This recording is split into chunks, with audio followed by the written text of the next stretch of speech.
al nostro consueto appuntamento da qui alle ore 12 con Onda, alcune questioni di attualità e magari anche approfondiremo la questione del Mose di Venezia per quello che è possibile, e avremo poi dopo le 11 invece un ospite anomalo rispetto agli ospiti di queste settimane, con il quale fare tutt'altro tipo di discorso. Comunque, prima cosa, lo sguardo alla prima pagina dell'agenzia ANSA di stamani, dove un presidente del Consiglio italiano, Renzi, sempre più pingue, sempre più rotondello, è protagonista del titolo d'apertura. Renzi, Gran Bretagna, Merkel, questo è lo strano titolo, cioè in sostanza Renzi, Cameron, Merkel, il nodo delle nomine per l'Unione Europea. Prima dell'inizio della seconda giornata del G7 di Bruxelles, il premier Renzi, scrive l'agenzia ANSA Stefani, ha avuto 2 incontri bilaterali con il premier britannico Cameron e con la cancelliera tedesca Merkel, 2 colloqui nel corso dei quali verrà certamente affrontato anche il tema delle nomine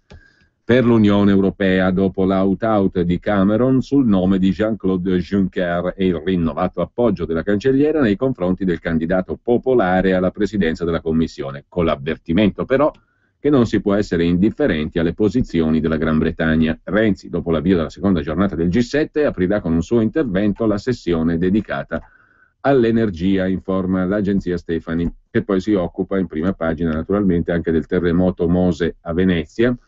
Tra le notizie fotografiche anche messe in prima pagina dall'ANSA, la riproduzione di una nota spese della cooperativa rossa, che pagava diversi esponenti del PD. Nelle carte dell'inchiesta compare la riproduzione di un appunto cartaceo scritto a mano, sequestrato nel luglio 2013 a un dipendente del Coveco, Consorzio Venezia Nuova, con le erogazioni effettuate dalla cooperativa fino all'11 di ottobre, da una certa cooperativa rossa, cooperativa Coveco in questo caso appunto, fino all'11 ottobre. Nel punto manoscritto si leggono i nomi di Marchese, il tesoriere del PD Veneto, nonché consigliere regionale, ma anche quelli del consigliere regionale, sempre del PD, Lucio Tiozzo, 33.000 euro, della Fondazione Marcianum, 100.000 euro, e il polo pedagogico accademico fondato a Venezia, questa è la notizia interessante, dall'allora patriarca Angelo Scola, attuale arcivescovo di Milano. Il PD provinciale di Venezia 33.000 euro e il premio Galileo a Padova 15.000. Il consigliere del PD Tiozzo ha detto che aveva ricevuto il finanziamento in modo lecito, lo aveva dichiarato al Consiglio regionale del Veneto per le regionali del 2010, comunque un totale di 217.000 euro soltanto su uno dei foglietti. Girano i soldi insomma con una facilità e in quantità che per il comune mortale, lavoratore cittadino semplice, sono inimmaginabili. Così vanno le cose. Mentre a proposito dell'inchiesta, sentite le parole del procuratore aggiunto di Venezia Carlo Nordio, certamente un magistrato che non può essere sospettato di simpatie per il centro-sinistra, nemmeno troppo per il centrodestra, sebbene per il centrodestra avesse avuto incarichi anche di studio in occasione di riforme particolari della giustizia. È stato insediato in commissioni durante i governi Berlusconi, ma al di là di questo sentite le parole del procuratore Nordio, che risponde niente meno che a colui che dovrebbe essere in cima alla piramide anche del vertice dell'organo di autocontrollo della magistratura italiana, cioè il CSM, ovvero il Capo dello Stato. Ho letto l'intervento del Capo dello Stato e del vicepresidente del CSM Vietti, che hanno invitato i magistrati a essere attenti in merito alle indagini più delicate. E già questo colpisce, perché il Presidente della Repubblica, capo del CSM, e il vicepresidente dello stesso CSM, del Consiglio Superiore della Magistratura, si sentono in dovere di scrivere ai magistrati, in questo caso di Venezia, che indagano sul Mose, cosa scrivono il capo dello Stato e il vicepresidente CSM, che i magistrati devono stare attenti in merito alle indagini più delicate, come se si presupponesse che non lo fossero attenti i magistrati in generale, o che non lo fossero e non lo siano stati in occasione di questa specifica indagine sul Mose a Venezia. Voglio assicurare a questo punto, dice il procuratore Nordio, che la Procura di Venezia non ha nessuna intenzione di interferire su un'opera come il Mose, altamente tecnologica, che onora l'Italia. Ci addolora il fatto che è stato accertato che attorno ai lavori di realizzazione di quest'opera continuino a interferire perniciose operazioni illecite. Così il procuratore aggiunto di Venezia Carlo Nordio ha dovuto puntualizzare dopo le parole del Capo dello Stato e del vicepresidente del CSM. puntualizzare ciò che per tutti è scontato, scrive Davide Vecchi oggi sul Fatto Quotidiano, cioè che la magistratura lavora per il bene del paese, e lo ha dovuto puntualizzare niente meno che al capo dello Stato, Giorgio Napolitano. L'inquilino del Quirinale, fra l'altro, non si è preso la briga di ringraziare i magistrati di Venezia che hanno individuato, bloccato e in parte estirpato un sistema corruttivo che ha costretto le casse della pubblica amministrazione, cioè dei cittadini, a pagare il doppio le opere del Mose. Stando a quanto ricostruito, i 40 milioni circa di fondi neri accertati in questa indagine sono stati creati raddoppiando le commesse pubbliche. Il magistrato Nordio è tale da molto tempo, è magistrato di lungo corso. Ieri alla conferenza stampa indetta per illustrare l'operazione condotta col nucleo tributario della Guardia di Finanza, che ha portato all'arresto di 35 persone, Nordio ha potuto tranquillamente ricordare Tangentopoli perché lo stesso Nordio nel 92-93 era già lì. Avendo trattato Tangentopoli 20 anni fa, ha detto Nordio, posso dire che gran parte della corruzione scoperta oggi è simile a molti dei protagonisti, è simile a quella di allora, e molti dei protagonisti sono gli stessi. Ma questo è un sistema molto più sofisticato, ha detto ancora Nordio, accanto al procuratore di Venezia Luigi Del Pino. Gli elementi in comune di questa vicenda col passato sono una spartizione equivalente di risorse tra le varie forze politiche di destra e di sinistra e la constatazione che la madre della corruzione, 20 anni fa come oggi, non è soltanto l'avidità umana, ma la complessità delle leggi. Se devi bussare a 100 porte invocando 100 leggi diverse per ottenere un provvedimento, è quasi inevitabile che qualcuna resti chiusa e qualcuno ti venga a dire che devi imparare a oliarla. Voglio ricordare, ha detto ancora il procuratore Nordio, quanto scrissi già 15 anni fa. Una delle cause della corruzione deriva dalla farraginosità delle leggi, dal numero delle leggi e dalla loro incomprensibilità e da una diffusione di competenze che rende difficile individuare le varie responsabilità. Insomma, le parole di Nordio sono un messaggio fin troppo chiaro, scrive il Fatto Quotidiano, sempre che a Roma qualcuno ascolti chi per mestiere la corruzione la combatte da decenni. È anche per questo motivo, con ogni probabilità, che gli arresti sono scattati solo dopo le elezioni. Dall'ordinanza emerge chiaramente il coinvolgimento della politica. La Procura di Venezia ha voluto evitare eventuali strumentalizzazioni e ha emesso i provvedimenti solo una volta accertato il reale coinvolgimento degli arrestati. Quando Nordio ha terminato il suo intervento, il procuratore Del Pino ha aggiunto poche frasi. Le indagini, ha detto il procuratore, vanno avanti, non sono concluse con questa operazione. Gli sviluppi possono essere tantissimi e non riguardano solo l'ulteriore fase di accertamenti di reati fiscali.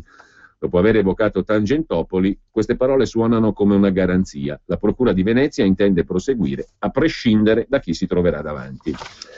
Sulla questione del Mose c'è poi da segnalare l'intervento che abbiamo solo citato stamani di Domenico Cacopardo, il quale dice in sostanza: non so se siano state pagate tangenti, per la magistratura invece sono provate, ma da tempo chiedo una revisione sui costi sostenuti, un approfondimento, un'analisi sui costi sostenuti che sono abnormi. Ricapitolando la vicenda Mose, 30 anni fa lo Stato affida a un consorzio capeggiato dall'azienda pubblica Italstat, Ettore Bernabei, tutto il procedimento per la realizzazione del sistema di difesa di Venezia dalle acque alte.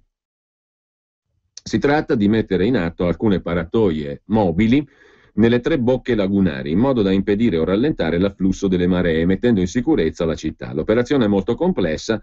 Diminuendo il ricambio fra laguna e mare si accentuano i carichi inquinanti e si mette in pericolo la salute degli abitanti di Venezia e della cosiddetta gronda lagunare, i paesi rivieraschi. La soluzione di questo aspetto delicato è di competenza della Regione, che va avanti a spizzichi e bocconi, senza il coordinamento di tempi e opere con il Consorzio Venezia Nuova, concessionario dello Stato. Consorzio a cui compete la progettazione, la sperimentazione dei manufatti, l'oggetto di modelli matematici e fisici, la realizzazione delle opere preliminari e di quelle effettive, le cui dimensioni sono imponenti. Già nelle progettazioni le cose cominciano a non funzionare. All'origine si stabilisce che la progettazione e gli studi siano fatti a Venezia per formare un gruppo di tecnici e una cultura utilizzabili in tutte le realtà assimilabili per problematiche e difficoltà alla laguna veneziana. Tuttavia la società Tecnital, affidataria della progettazione, pensa bene di realizzarla formalmente nella casa madre di Verona, ma effettivamente di subappaltarla a varie realtà, anche milanesi, in alcuni casi create ad hoc. Strada facendo, il consorzio cambia pelle. Liquidata l'Italstat, cioè in sostanza l'IRI, la sua quota maggioritaria è suddivisa tra altri soci, talché per un certo periodo è in pregilo ad assumersi la direzione di tutta la struttura. Insomma, quel presidio di interesse pubblico rappresentato da un'azienda di Stato che legittimava anche politicamente l'operazione viene meno. Periodicamente lo Stato elargisce i finanziamenti. I lavori sono ormai prossimi al termine, siamo all'87% oggi, alcune paratoie installate. Il punto critico, a parte le questioni di cui si sta occupando la magistratura, è costituito dal sistema di controllo pubblico, il controllo dei costi e dei prezzi pagati. L'ufficio statale incaricato della vigilanza sull'opera e della liquidazione degli stati di avanzamento è il magistrato alle acque, svuotato di competenze e di personale, non è da un ventennio nelle condizioni di onorare l'incarico, per carenza di professionalità. Quindi, in modo palese sotto gli occhi di tutti, il consorzio Venezia Nuova presta al proprio sorvegliante e li invia a lavorare negli uffici di Rialto i tecnici e i contabili che debbono esaminare i documenti di spesa e liquidare i pagamenti. Insomma, il controllore si giova del controllato per esercitare il controllo, un pasticcio impensabile in qualsiasi altra realtà. Il danno prodotto è incalcolabile, sia le progettazioni che i lavori sono stati pagati in modo che molti giudicano esagerato e in tale esagerazione potrebbero essere state trovate le risorse per pagare le tangenti.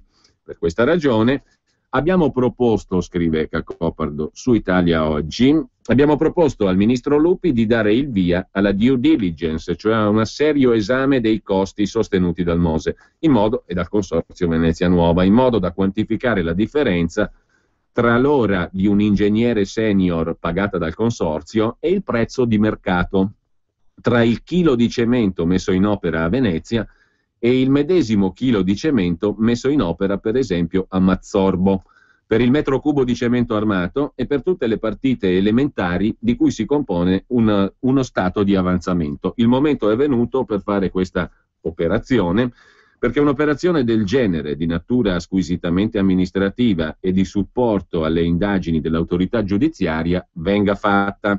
E se il ministro Lupi non intende entrare nel merito, sia la procura ad affidarla a un soggetto idoneo e di caratura internazionale. Certo, gran parte dei soldi erogati non è recuperabile per prescrizione, a meno che non sia frutto di reati di gravità tale da protrarre il diritto alla cosiddetta ripetizione di indebito, cioè la restituzione del maltolto. Detto questo, conclude Cacopardo, c'è da sottolineare che le opere devono essere terminate e Venezia messa in sicurezza. Lo strumento non può che essere quello esistente, che dispone di metri cubi di studi e di contratti.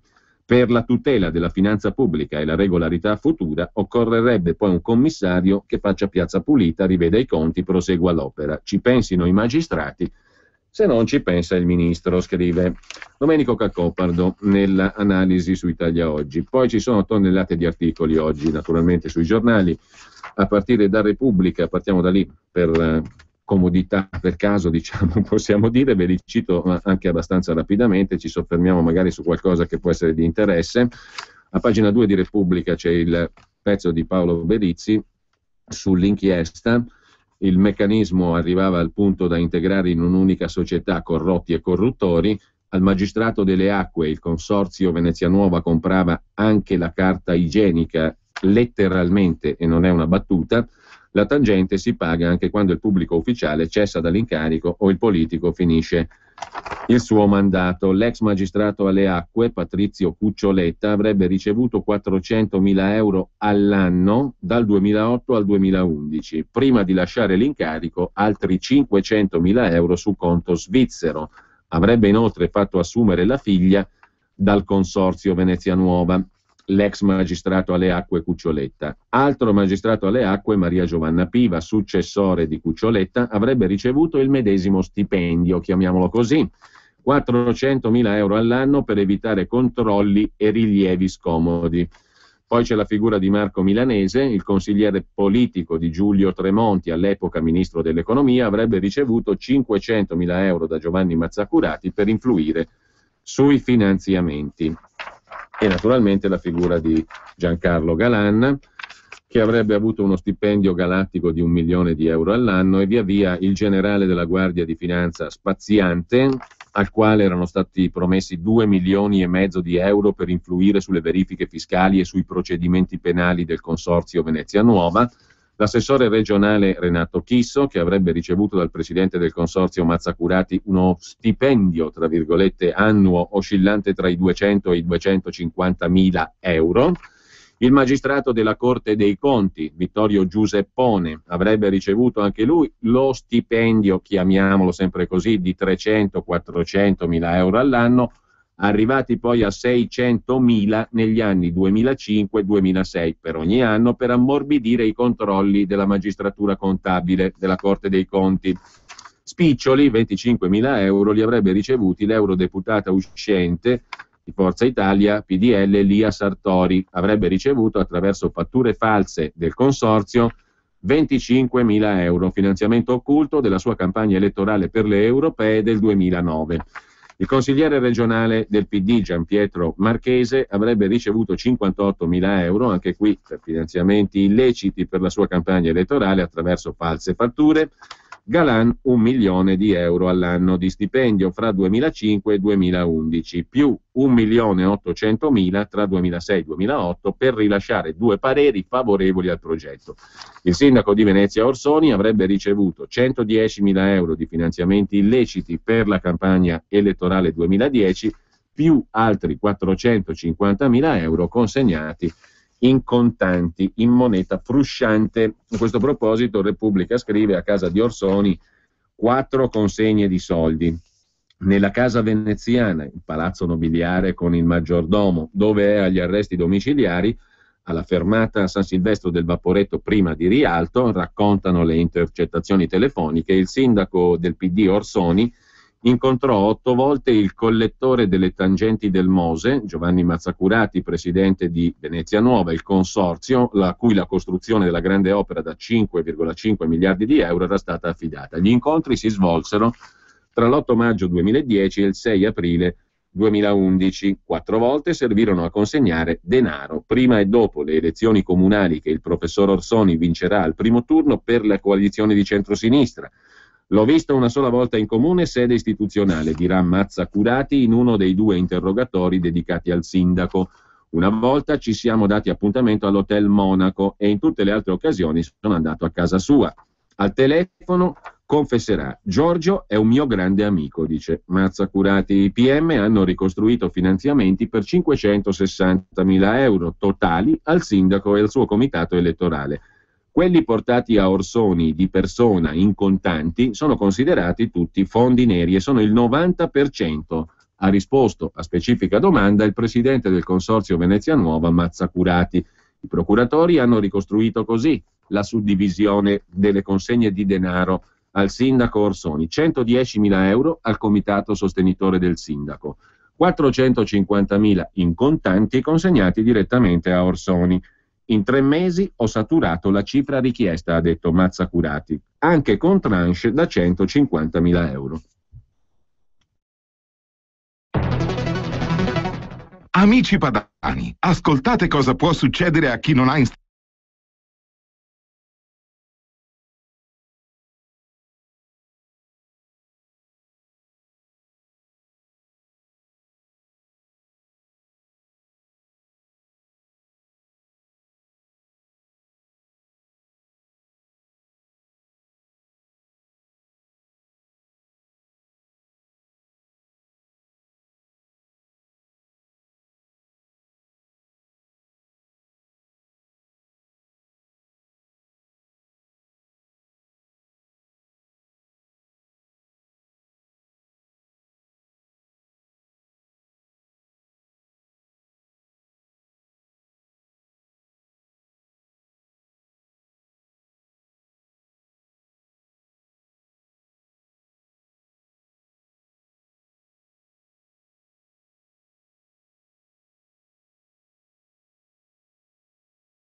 Come detto poco fa, prima della pausa pubblicitaria, apriamo adesso una parentesi in questi giorni dedicati alla raccolta firme, al rush finale nella raccolta firme per i 6 quesiti referendari promossi dalla Lega Nord, dei quali abbiamo parlato e continueremo a parlare, ma ne parleremo anche con il nostro prossimo ospite, quindi all'interno di questa finestra diversa rispetto al tema dominante di oggi, referendum da una parte e ballottaggi nei comuni dove domenica si vota e che continueremo naturalmente a seguire. Dicevo, apriamo una finestra diversa, abbiamo il piacere di avere con noi un ospite al telefono, Maurizio Bianconi, avvocato, deputato di Forza Italia e tesoriere di quello che fu il Popolo della Libertà. Buongiorno intanto, avvocato Bianconi. Buongiorno a voi e grazie di avermi chiamato. Allora, diverse sono le cose di cui mi piacerebbe conversare con lei, avvocato Bianconi. La chiamo avvocato o onorevole? Non so, è la stessa. Maurizio Bianconi. Maurizio Bianconi, anche perché mi sembra che lei sia una persona che non ama tanto i titoli quanto la sostanza. Esatto. Comunque, a proposito di sostanza, visto che il mio mestiere primo della mattina è fare la rassegna stampa, prendo un paio di articoli che ho letto sul quotidiano Libero che si sta dedicando in particolare a cercare di capire come si può rifare il centrodestra, che è uno dei temi politici di questo periodo, tra i tanti naturalmente, però importante per Forza Italia, credo, no? Dopo il discioglimento del PDL. 2 titoli le cito, avvocato Bianconi, e insomma vorrei entrare, diciamo così, direttamente nel tema attraverso questi 2 titoli di giornale, che sono anzi 3 per dir la verità, perché torna l'asse del Nord, scrive Libero, e Forza Italia apre a Salvini, segretario della Lega Nord, leader del centrodestra. Ne ha parlato Giovanni Toti, il quale ha detto che il segretario leghista potrà fare le primarie, perché no, potrebbe essere lui il leader del futuro centrodestra. So che lei sulle primarie, lo ha dichiarato l'altro giorno in un'intervista sempre a Libero, a Franco Becchis, ha una sua ben precisa opinione. Però se io volto pagina trovo un'altra chiacchierata, sempre di Franco Becchis, con l'ex presidente del Lazio, ora deputata di Forza Italia, Renata Polverini, che dice: Berlusconi non si tocca, ma Fitto sarà il nostro Renzi. È ora di discutere sui contenuti, Fitto può sfondare al nord, ricucirà con Silvio e non si frena la nuova classe dirigente. Ora le chiedo un parere, poi entriamo più in dettaglio, perché lei a Franco Becchis l'altro giorno ha detto cose molto precise, sia su Fitto che sulle primarie. Che effetto le fa leggere questi 2 articoli uno a fianco all'altro? Io sono amico della Polverini e conosco Toti e fra noi da meno, e non ho avuto modo di conoscerlo a fondo, e quindi cercherò di dire le cose con tutta la calma di cui sono capace. Partiamo dalla Polverini e dalle primarie. Ho detto una cosa che confermo: chi ha il potere dentro i partiti vuole i congressi, chi vuole sostituire chi è che ha il potere vuole le primarie. Ce lo insegna Renzi. Voi che siete gente che ai partiti ci state attenti, e io vengo dai partiti veri, si diceva: chi fa il segretario provinciale o regionale e perde un congresso è un imbecille, perché è chiaro che chi ha il mestolo in mano, le tessere, ci lavora meglio, diciamo così, ci lavora meglio. Quindi chi ha il potere vuole le tessere, chi non lo ha vuole le primarie per rompere il cerchio della organizzazione di partito e penetrarvici. Quindi il balletto su primarie e congressi, del quale i nostri elettori, dico nostri, ci metto anche i vostri, cioè i nostri di centrodestra, non può fregare veramente di meno, è un balletto che riguarda soltanto una classe dirigente ansiosa di mettersi a fianco del capo. Ecco, questo vale, credo, avvocato Bianconi, anche per chi dice: facciamo la Leopolda sul modello Renzi dei conservatori del centrodestra, giusto? Io intanto non sono un conservatore, quindi alla Leopolda ci vanno loro. A me mi si può dire o rivoluzionario o reazionario, ma conservatore mai. Diceva Longanesi: ma come si può essere conservatori in un paese come l'Italia dove non c'è più niente da conservare? Voglio dire, quando parlano di conservatori, questa gente non sa di cosa parla. In Italia ci sono pochissimi conservatori e pronto? Sì, la sentiamo. Ci sono un paio di liberali, uno è Ostellino e quell'altro è Professor Martino, non ne conosco altri. Sono categorie che non appartengono alla politica italiana, né l'una né l'altra. Ecco, però mi tolga una curiosità, se Polverini dice che Fitto sarà il nostro Renzi, che fine fa Berlusconi? Berlusconi ha 78 anni. ma è il capo indiscusso di Forza Italia. Chiunque lo mette in discussione un dato obiettivo. Poi completerò il pensiero. Il 17% nel centrodestra ce l'ha lui e basta. La Lega, che è il partito che di gran lunga ha fatto meglio di tutti, facendo una campagna elettorale indovinatissima e avendo un segretario presentabilissimo che ha dimostrato un'intelligenza politica che non si vedeva nel panorama italiano da qualche anno, perché ha detto due cose, ha detto solo quelle, e l'ha detto con una faccia di uno che ci crede e la gente non cerca altro, ha preso il 3%, che è tantissimo, specialmente se è spalmato su 6 regioni, ma è molto meno del 17%. Quindi finché c'è il 17% e un presidente e un capo, un leader che rappresenta il 17%, Berlusconi sta dov'è. Il problema è un altro, il problema è collegarsi con gli elettori, cioè dire una cosa credibile, che ci creda Berlusconi, che ci creda la sua gente. 4 cose, 5 cose, ma credibili. Ma se mi dice quanto è bravo Renzi, oddio qui, oddio là, è logico che la sua gente dice: ma io ho Renzi che ha 78 anni, ce n'è uno che è 39, c'ho quello di 78 anni che non governa, che è domiciliari, e quello di 39 che ha governo. Lo sai che faccio quasi quasi? Io voto quello di 39. Il ragionamento non fa una grinza, no? Lei dice Forza Italia può continuare a vivere, insomma, se la smette con questa storia dei congressi, delle primarie, perché sono lotte di potere e rischiano di essere anche parecchio, diciamo... Ha un contenuto politico che io ho individuato, ho detto in più trasmissioni, ma anche in quell'intervista che lei richiama. Sì. E cioè richiama i valori per i quali il centrodestra in Italia ha ragione di esistere, come centrodestra alternativo al centrodestra di potere, che oggi Renzi rappresenta magnificamente, Renzi e Monti rappresentano magnificamente, Renzi, Monti, Passera rappresentano magnificamente, Renzi, Monti, Passera, Fini rappresentano magnificamente, Monti, Passera, Dini, Fini, e ci rimetta tutta la Pelater, tutto Bilderberg, tutte le banche, tutto questo qui, che è un centrodestra tradizionale in Italia, ma che ha sempre rappresentato se stesso e ha sempre preso un voto non popolare, diciamo. No, non popolare, ma neanche democraticamente irrilevante, perché è un centrodestra che ha avuto nella Prima Repubblica qualche rappresentanza nel Partito Liberale, molte rappresentanze nel Partito Repubblicano e molte rappresentanze nella Democrazia Cristiana, ma non ha mai fatto storia a sé di centrodestra, mai. Il centrodestra in Italia è stato quando è stato popolare, quando è stato Lega, quando è stato Movimento Sociale, quando è stata Alleanza Nazionale, quando è stato Forza Italia Prima Maniera, quando è stato PDL, quando è stato Casa della Libertà, cioè rappresentare le istanze dell'Italia vera, dell'Italia profonda. Ecco, e su questo lei dice bisogna anche ammettere, Forza Italia dovrebbe farlo, di aver fatto un mucchio di cazzate del tipo ho appoggiato, lei lo dice l'altro giorno, l'ha detto a Franco Becchi sul Libero, per esempio ho appoggiato Mario Monti e vi ho impoverito, però so che c'è il ceto medio, la casa e il risparmio da difendere. Domanda, perché allora Forza Italia appoggiò Mario Monti? E come vede lei, come ricorda, come interpreta a distanza ormai di tanto tempo quel novembre del 2011 nel quale Berlusconi fu costretto alla resa? Che successe veramente secondo lei? Bisogna che risalga all'agosto 2010. Alla lettera della BCE? No, ancora prima. 2010, nella quale io lancio, io personalmente, Maurizio Bianconi e Quisque del Popolo, lancio Napolitano ci sta fregando, non vi fidate di Napolitano, perché Napolitano è colui che articola il vero colpo di Stato per far fuori Berlusconi e il centrodestra. Ecco, Avvocato Bianconi, non per interromperla, però mi pare di capire che lei fa riferimento a quell'agosto del 2010 nel quale ci fu lo scontro tra Berlusconi e Fini, no? Esatto. E il presidente Napolitano mise, diciamo così, intervenne per così dire in quello scontro, dicendo che caso mai la maggioranza fosse andata in crisi, ci sarebbe stato un governo tecnico, o no? Esatto, perché io sapevo dei rapporti Fini-Napolitano che sono venuti fuori oggi, ma siccome io ero di Alleanza Nazionale ed ero dentro alle segrete cose ed ero uno dei primi finiani che non ci aveva voluto stare a quel gioco, il gioco lo conoscevo.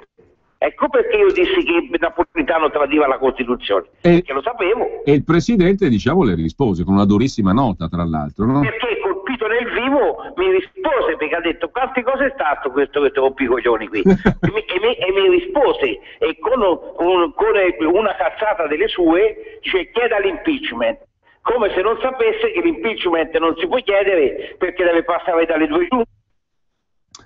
Abbiamo perso il collegamento telefonico, presumo.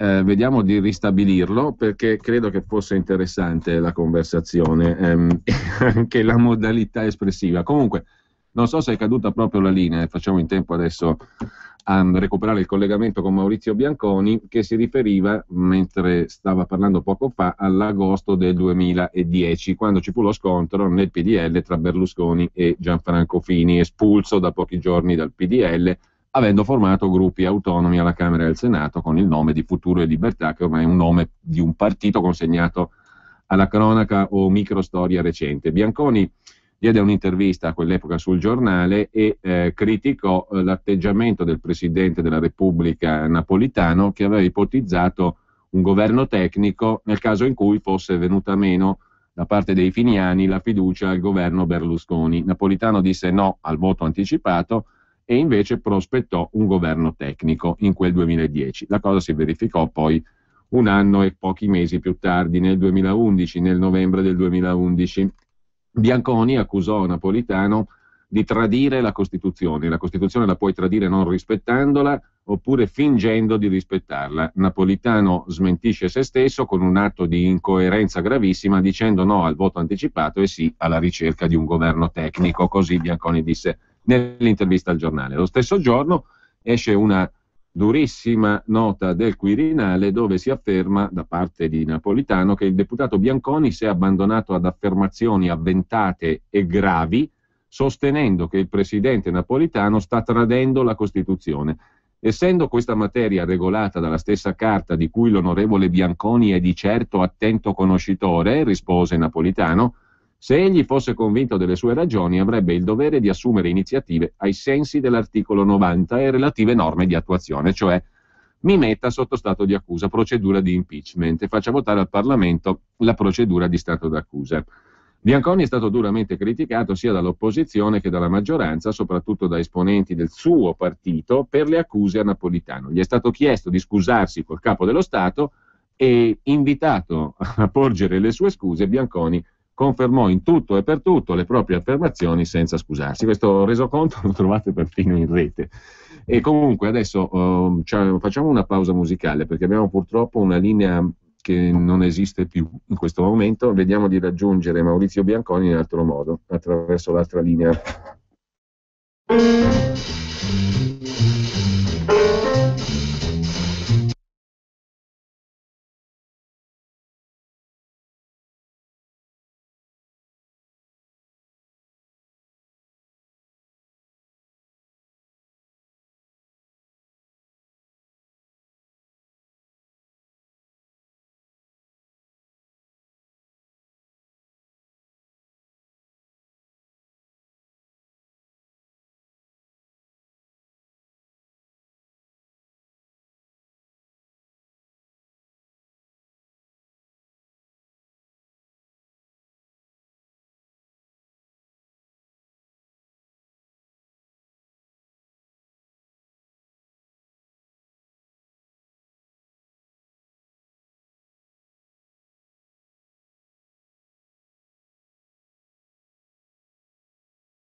Allora, rieccoci in onda. Saranno stati i carabinieri del Quirinale o chi per loro, ma qua è saltata la linea telefonica proprio nel bel mezzo della conversazione.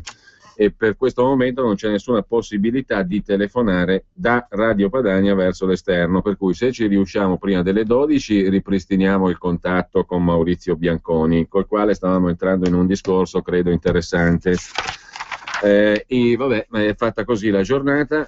Ascoltiamoci per fortuna Ella Fitzgerald, abbiamo ascoltato Perdido, l'orchestra è quella di Duke Ellington, e adesso per risistemare un attimo le cose utilizziamo ancora, per fortuna è splendida, la voce di Ella Fitzgerald e l'orchestra di Duke Ellington. Ci ascoltiamo Cotton Tail e poi vediamo come proseguire nel resto della trasmissione, anzi come proseguire l'avevo già in mente, era già tutto pronto, però non era prevista questa simpatica interruzione.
Causa anche la spectre quirinalizia, evidentemente, però credo che siamo riusciti a rimetterci in collegamento con Maurizio Bianconi. Avvocato Bianconi? Il discorso, sì. Continuo? Sì, eravamo rimasti al punto del 2010 nel quale... Nel 2010 era chiaro che tutta l'operazione di Fini era un'operazione manovrata da certi poteri con il beneplacito, la benedizione e la garanzia di Napolitano.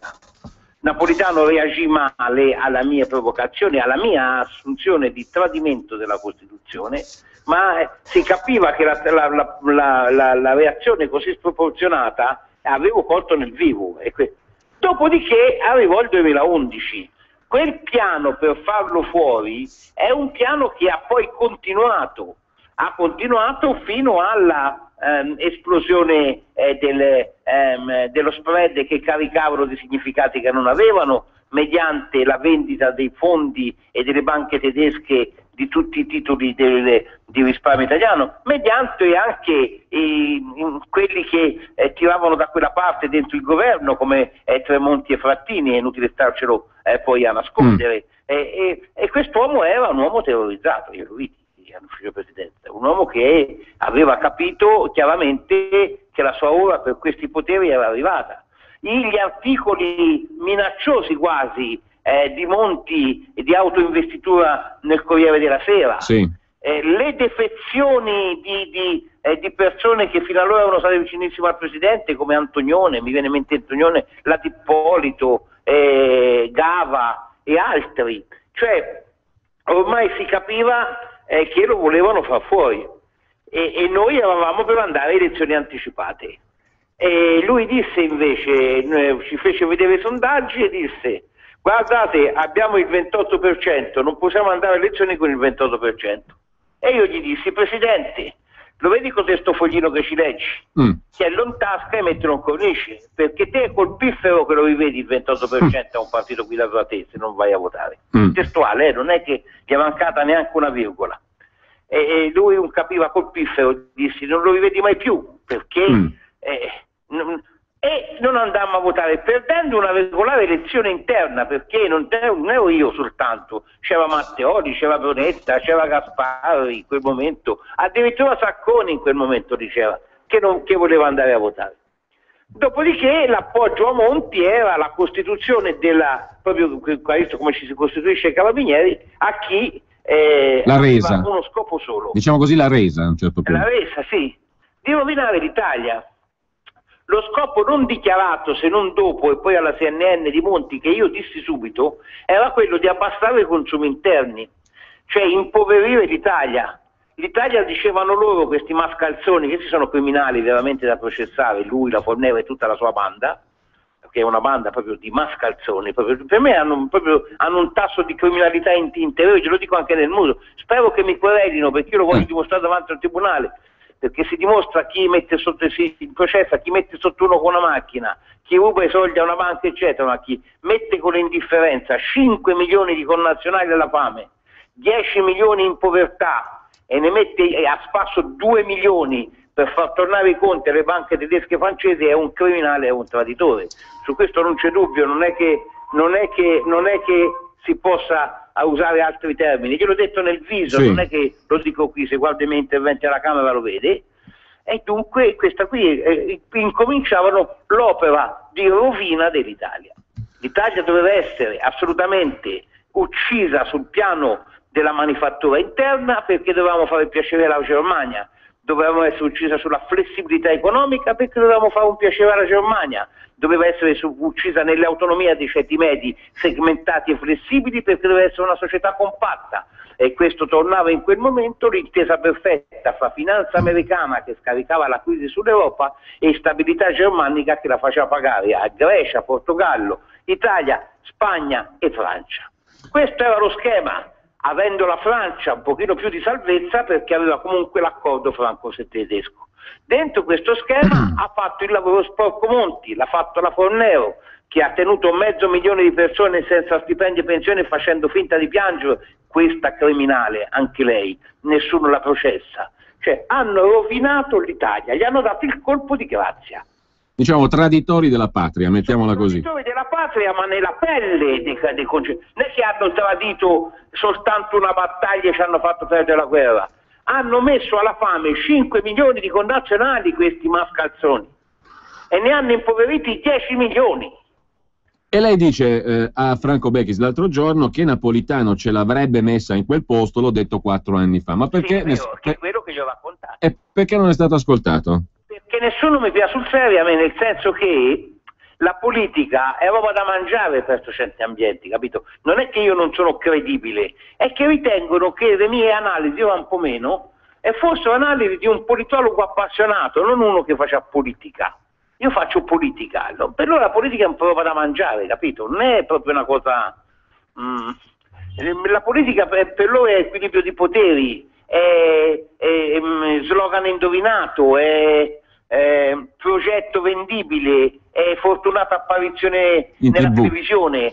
Non è questo lavoro duro di stare con la gente, di parlarci, di guardare quali sono i loro interessi. Hanno un'altra visione di partito, completamente. Ecco, da questo proposito lei dice o si ragiona di politica in questa chiave che lei sta dicendo e si recuperano le istanze popolari dell'elettorato di centrodestra, o altrimenti ma cosa vuoi che Fitto diventi il Renzi, diciamo, no? È logico. E questo, non solo, e non tengono conto questi qui, io gliel'ho anche spiegato, perché io ho grande stima del Presidente, penso che gli manchi sostrato politico, ma non che sia né un mascalzone come dicono, né tantomeno uno che non capisce, o un vecchio rintronato, è lucidissimo, prontissimo, gli manca secondo me questa abitudine a ragionare secondo la chiave della politica. Riduce tutto un po' a impresa, riduce tutto un po' a rapporto di collaboratori. Se parla con Berlusconi e dice ma perché questo cambiamento di classe dirigente? Perché risponde perché in un'azienda ogni 10 o 15 anni la classe dirigente, i dirigenti vanno cambiati. Non ti dice no perché si consuma il rapporto con gli elettori, no perché uno dopo 2 legislatori si stanca, no, te lo pone sotto profilo aziendale, diciamo così.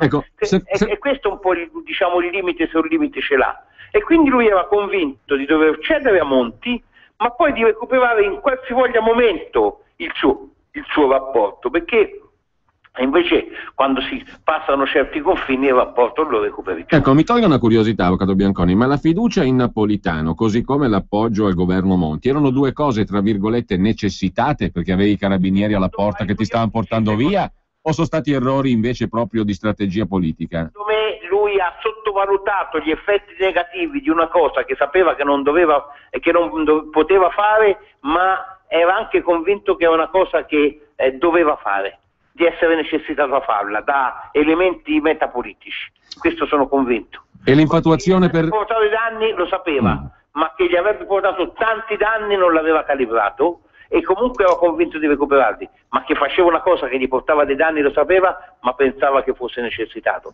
Io non faccio lo psicologo, ma penso di aver ricostruito questo scenario. Ecco, e l'infatuazione per Renzi come se la spiega? Un po' suicida peraltro da un partito di centrodestra. L'infatuazione per Renzi me la spiego col fatto che lui in effetti Renzi ha visto applicati tutti i suoi sistemi a sinistra e quindi finalmente hanno capito anche loro. Era stanco del sinistrismo anti-berlusconiano, ha trovato uno che diceva le cose che diceva lui e lui il momento di entusiasmo, generoso com'è, non ha saputo nasconderlo. E naturalmente anche questo con criteri aziendalisti, dice questo lo prenderei io, ma quando un politica dice questo lo prenderei io significa che non pigli lui ma perdi 2 milioni di elettori, non sono consumatori questi, 2-3 milioni di elettori, ecco, avvocato Bianconi, micidiali. Lei prima ha ricordato la figura del ministro Tremonti in quella calda estate, 2 calde estati, 2010 e soprattutto 2011, quando arriva la famosa lettera della Banca Centrale Europea, che a quanto abbiamo capito adesso poi è arrivata da Roma in realtà, no? Si sapeva subito che l'aveva scritta Draghi, non c'era mica di essere scienziati, l'avevano scritta per mettere in difficoltà noi. Scrissero una lettera che Naviane Capodecoda, che mi ricordo parlava anche di preferenze, addirittura di legge elettorale, era una lettera scritta a Roma, si sapeva tutti, ma era stata scritta con il beneplacito di Tremonti, non contro Tremonti. Ecco, allora la ricostruzione, io l'ho letta l'altro giorno su Italia Oggi, fatta e nel libro fatta da Renato Brunetta, dice Brunetta che Tremonti non ne sapeva nulla di quella lettera. E invece ne era perfettamente al corrente, lei secondo me e secondo molti dell'ufficio di presidenza, quando si era lì, ne era perfettamente al corrente. Secondo me era tutta una mossa studiata per mettere Berlusconi in minorità, perché Tremonti si era illuso di farlo lui Monti. Prima c'è stato Fini, poi c'è stato Tremonti e poi c'è stato Monti. Questa è la mia ricostruzione. Quindi lei dice Tremonti in quel momento là si illudeva di poter fare il premier. Logico. E chi è che andava in Europa a parlare male di Berlusconi se non Frattini e Tremonti? La cattiva stampa Berlusconi all'estero se l'è fatta tramite i suoi ambasciatori. Che poi insomma a voler essere maligni, dico io, si può sempre ricondurre il tutto a quegli ambienti che lei ha citato prima. Sei tutto lì, parte tutto da lì perché sono tutti uomini di quel ceppo lì. Bilderberg, Trilateral, Aspen Institute. Guardi che non è un complotto, perché quello che non capisce tanta gente, anche il mio amico Cruciani, è che tutti quelli che parlano di complotto, che parlano di complotto. Qui non si tratta di complotto, qui si tratta di affermazione di principi contro altri principi.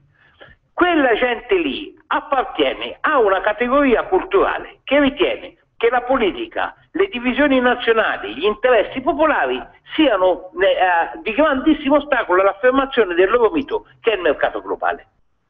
Quindi vanno in quella direzione. Quindi non c'è più popolo e democrazia lì dentro. No, popolo e democrazia sono antitetici al mercato globale. Lei basta che legga l'atto fondativo della Trilateral e le dichiarazioni di Rockefeller e se ne rende subito conto. E dice che gli stati nazionali e gli organismi democratici sono di grandissimo ostacolo all'affermazione del mercato popolare perché rappresentano noi non inconsapevoli, inconcludenti istanze popolari. La sua lettura, diciamo, politicamente mi sembra molto interessante, avvocato Bianconi, però mi scusi la curiosità che scende ancora più nel dettaglio a proposito di Tremonti, ma che rapporto c'è tra Tremonti e Marco Milanese, di cui abbiamo letto ancora le gesta da ultimo ieri? Sono molto amici e di più non dico. No, dico non dal punto di vista personale, dal punto di vista... No, erano molto amici, erano sempre insieme, e era il suo braccio fiduciario.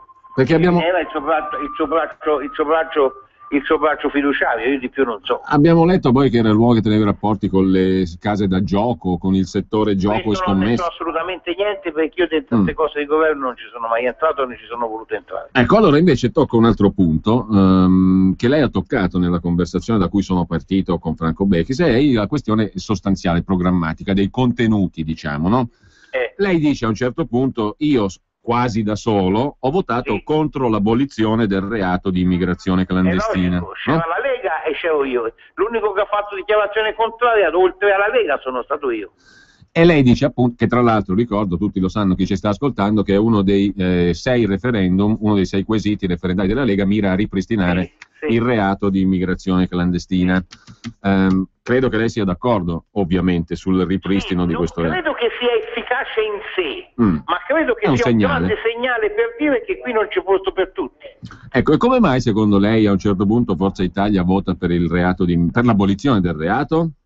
E dopo qualche settimana lei dice, giustamente, siamo lì a firmare i referendum della Lega che aboliscono quel che Forza Italia ha appena votato. Invece di parlare di politica parlano di primari, di congressi e di chi ha fatto meglio in televisione, perché se ci si dedicavano 10 minuti si faceva una discussione interna e si decideva. Un'ultima curiosità, tra virgolette, Avvocato Bianconi, poi lascio libero perché stamattina l'abbiamo tenuta impegnata tra riffe e raffe per 40 minuti, tra cadute della linea e spectre quirinalizie da noi. Io ci tengo solo a essere stato chiaro, di essere stato capito bene. Credo che lei sia stato molto chiaro, però le voglio chiedere un'altra cosa, visto che lei ha fatto il tesoriere del Popolo delle Libertà. E Berlusconi recentemente... Non sono ancora. Ecco, e Berlusconi ha detto recentemente abbiamo un bel buco qua dentro. Nel Popolo della Libertà no. Nel Forza Italia non lo so perché non me ne sono mai occupato. Il Popolo delle Libertà esiste ancora dunque? Certo, esiste, deve essere liquidato, è un partito che deve essere liquidato, ha i suoi debiti, ha le sue entrate e quando finito di pagare i debiti lo chiuderanno. Io lo rimetterei in piedi, loro lo vogliono chiudere e lo chiuderanno. Ma la situazione, diciamo, dei partiti, lei che ha fatto questo delicato mestiere del tesoriere, qual è oggi? Effettivamente sono diminuite le entrate, c'è carenza? Sono state falcidiate le entrate, ne è stato fatto spesso un governo irresponsabile, non per volontà ovviamente dei partiti, ma di chi ci metteva le mani. Io so quel che dico, nel senso che non mi sono approfittato di un caffè, però c'è chi se ne è approfittato non solo in prima persona, ma anche con una gestione lasca di questi fondi. E i partiti senza fondi, senza finanziamento pubblico sono destinati a finire. Per me è un altro colpo di tutto quel sistema alla democrazia. Che lei diceva prima, insomma, è sempre un'istanza. Allora, diciamo per la verità, magari c'è stato anche qualche ladruncolo, furbo e furbacchione. Però diciamo, il ladruncolo è stato messo in prima pagina per settimane e anni, o il ladrone. Però, diciamo, si è buttato via tutto un sistema che in realtà vuol dire liquidare anche la democrazia in sé. Un'istanza democratica. Ma lei sappia che per liquidare il finanziamento pubblico dei partiti, da qui al 2017 si spenderà circa 20 milioni in più di quello che si sarebbe speso mantenendolo. Perché? E questo io l'ho detto più volte e tutti mi chiedete perché, si vede, perché è previsto che ci sia un 2 per 1000, non so cosa, e sono previste delle detrazioni fiscali. E in più ci sono una cassa integrazione da 15 milioni. La somma di questo qui per il costo è 71 milioni circa, che è la stessa cifra che era prevista nella nostra dazione, della relazione regolare. Di finanziamento. La differenza che la dazione almeno teneva conto dei voti ricevuti e invece questa roba qui tiene conto soltanto di chi ha più offertori e di chi ha più gente che riesce a fare raccolta. Quindi un partito del 3% può pigliare tutti i soldi e un partito del 25% non può pigliare niente. Quindi c'è anche un'ingiustizia. In più ci sono 20 milioni perché continuano, sia pur gradatamente, a darci le rate del vecchio finanziamento per mettere in liquidazione tutto. Quindi si spende 20 milioni in più per mandare a casa 500-600 impiegati, per fare una cassa integrazione, rovinare 500-600 famiglie, rovinare un sistema dei partiti. Fa parte della teoria dello sfasciamento del sistema in nome della finanza. Ecco perché io sono molto territoriale, perché penso che soltanto la comunità e gli interessi della comunità ben tutelati possano ribellarsi a questa cosa che è fortissima. È una sorta di tornare indietro per andare avanti. Bene, è stato chiaro anche su questo. Ultima cosa, da protagonista politico ma anche da osservatore. Le sembra, avvocato Bianconi, che dentro Forza Italia ci sia la possibilità di recuperare quel filone che lei diceva, cioè di ragionare di politica in maniera I lettori popolare? la pensano molti così, la classe dirigente da capirlo. Io lo dico, continuo a starci perché il mio partito, cerco di far valere queste idee, sono convinto che Berlusconi le ha capite bene perché vedo che incomincia a parlare anche lui un linguaggio un po' diverso, non che gliel'ho convinto io, sono le cose che l'hanno convinto, ma io almeno gliele dico in continuazione e penso che noi dobbiamo ricostituire il centrodestra, non so se ognuno a casa sua e poi tutti insieme, ma dentro questo centrodestra non ci vedo l'NCD. Già quando si parla di centrodestra ci si mette l'NCD vuol dire che si è capito poco. Beh, infatti lei dice... L'NCD non è altro che il vecchio partito liberale e il vecchio partito socialdemocratico che fanno da corollario alla grandissima democrazia cristiana che ci sta propinando Renzi, che è una democrazia cristiana di centro-sinistra ma che guarda con attenzione ai voti di destra. Tant'è vero che Renzi parla di partito della nazione, che è una dizione tipicamente di destra. L'oppa di Renzi si estende dentro il vecchio movimento sociale e noi ci si sta a gingillare fra primarie congressi, e congressi. Lei dice, ma neanche parlarci con Alfano, no? No, fin quando sta dentro il governo no, perché più si sta vicino al Alfano e più che noi si sta vicino a Renzi e più che noi si perde voti, più che si sta vicino a Salvini e a Salvini, alla Meloni e a un concetto che può essere anche più moderato, ma di quel filone lì e più voti si guadagnano perché si occupa uno spazio profondamente sentito dalla gente, dalla nostra gente, che la pensa così, è che questi non ci vanno mai, un comizio vero non lo fanno mai senza truppe cammellate, il giro porta a porta non lo fanno, nelle trasmissioni locali non ci vanno, e c'hanno sempre la scorta intorno, è difficile capire queste cose se stanno nella bambagia. Bene, lei li firma il referendum della Lega? L'ho già firmati io, a Firenze mi fermavano degli ex amici miei del mio partito, glieli firmai. Bene, Meno uno mi pare. Come? Meno uno, non mi ricordo quale. Quello mi tornava tanto. Ma quanti li firmai tutti. Bene, senta, avvocato Bianconi, io la ringrazio per la disponibilità che ci ha dato stamattina. Nonostante le interruzioni non dipese dalla nostra volontà, credo nemmeno da quella di Napolitano, adesso, perché abbiamo scherzato. Abbiamo scherzato sulla Spectra, ovviamente, Quirina Lizia. Le auguro buona giornata, buon lavoro. Grazie a Maurizio Bianconi, deputato di Forza Italia, tesoriere del Popolo della Libertà.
do nothing till you hear from me.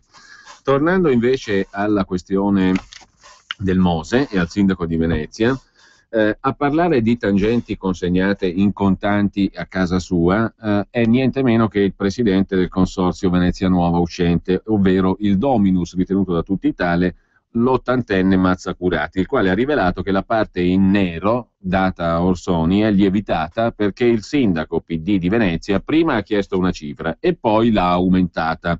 Aveva fatto dei conti, ha raccontato Mazzacurati negli interrogatori, ma poi quei soldi non gli sono bastati. Subito voleva 100.000. Alla fine la cifra sarà consegnata, ma 5 volte tanto nel totale. In alcune occasioni il sindaco di Venezia ha preferito mandare avanti uomini del suo staff. Ci ha chiesto di consegnare il denaro a qualcuno che lo copriva, ha raccontato ai magistrati il presidente del consorzio Venezia Nuova, Mazzacurati. Giorgio Orsoni, il sindaco, professore universitario, nobile, palazzo nobiliare, maggiordomo, è accusato di finanziamento illecito, ma in un passaggio dell'ordinanza dell'inchiesta del Mose si legge anche che solo in parte quei soldi sono stati usati per l'attività politica. L'aspetto grave, secondo le accuse, è che il sindaco fosse pienamente a conoscenza della provenienza del denaro. 50.000 euro provenivano dalle scorte dell'imprenditore Pier Giorgio Baita, amministratore delegato dell'azienda Mantovani. Il sindaco ne aveva chiesti di più, ne voleva 80.000, 30.000 euro li portò la Clea, società cooperativa a responsabilità limitata, di Sandro Zerbin, 50.000 euro un'altra cooperativa, la San Martino, altri 30.000 euro la Cam Ricerche dei fratelli Falconi. In alcuni casi, per saturare la campagna elettorale, le singole imprese consorziate hanno emesso fatture false. Prestazioni di servizio, così si è archiviato a bilancio, ma erano false fatture. Al Laguna Palace di Mestre, durante un convegno preelettorale, il sindaco Orsoni fu preso da parte dall'imprenditore e sostenitore Nicola Falconi. Così Falconi racconta al telefono: Giorgio era stupito dalla quantità del finanziamento. Mi ha detto: voi della Bosca e della Clea siete un gruppo forte, lo sforzo è superiore alle mie attese. E la seconda volta ancora il sindaco: grazie davvero, abbiamo una certa urgenza. Gli industriali, nelle loro telefonate interne, fra di loro, spiegano: i soldi dobbiamo mandarli prima delle elezioni, che poi può essere utile battere cassa, e infatti batteranno cassa. Lo stesso Falconi sarà eletto alla presidenza della società che gestisce l'aeroporto di Venezia Lido, nonostante le resistenze del sindaco. Rivelerà agli amici le pressioni post-elettorali.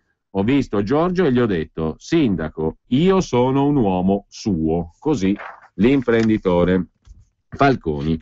Un avvocato prestato alla politica, il professor Orsoni, che puntava già sul bis come sindaco di Venezia, studio prestigioso, 1000 incarichi prima dell'elezione 4 anni fa, e poi una lunga serie di nemici. Così lo descrive il quotidiano La Repubblica. Giorgio Orsoni è il ritratto pubblicamente della persona per bene, avvocato di prestigio, considerato erede del grande amministrativista Feliciano Benvenuti, primo procuratore di San Marco, carica per nulla onorifica. A Venezia significa il laico più vicino al patriarca, al cardinale. Non a caso c'erano refoli di finanziamenti anche sulla fondazione fatta da Angelo Scola, l'attuale cardinale di Milano, come abbiamo visto prima, da parte delle Coop, e un lungo trascorso come presidente della Compagnia della Vela di Venezia. Quanto basta per dire che il sindaco arrestato ieri ha alle spalle una carriera sempre sulla cresta dell'onda, bruciata in un attimo alla soglia dei 70 anni di età. Uomo discreto, abile mediatore, lo descrive Repubblica, con ottime relazioni negli ambienti che contano, era stato scelto nel 2010 dal centro-sinistra per questo suo profilo moderato. Disse di lui Massimo D'Alema, quando venne a sostenere la sua candidatura a Venezia nella campagna elettorale 2010, vedrete che ai veneziani piacerà. Non è un tipo che scalda i cuori, ma usa toni molto rassicuranti. E alla fine vinse Orsoni. Non ci fu storia nella sfida con Renato Brunetta, sebbene all'epoca Brunetta viaggiasse sulle ali del consenso del PDL. Ma oggi è un'altra storia, sembra passato un secolo. Il feeling con i veneziani è andato scemando e il Mose sembra essersi risucchiato anche lui, scrive Repubblica. Nessuno poteva immaginare di ritrovarsi Orsoni nella lista dei 35 arrestati, scrive ancora il quotidiano La Repubblica.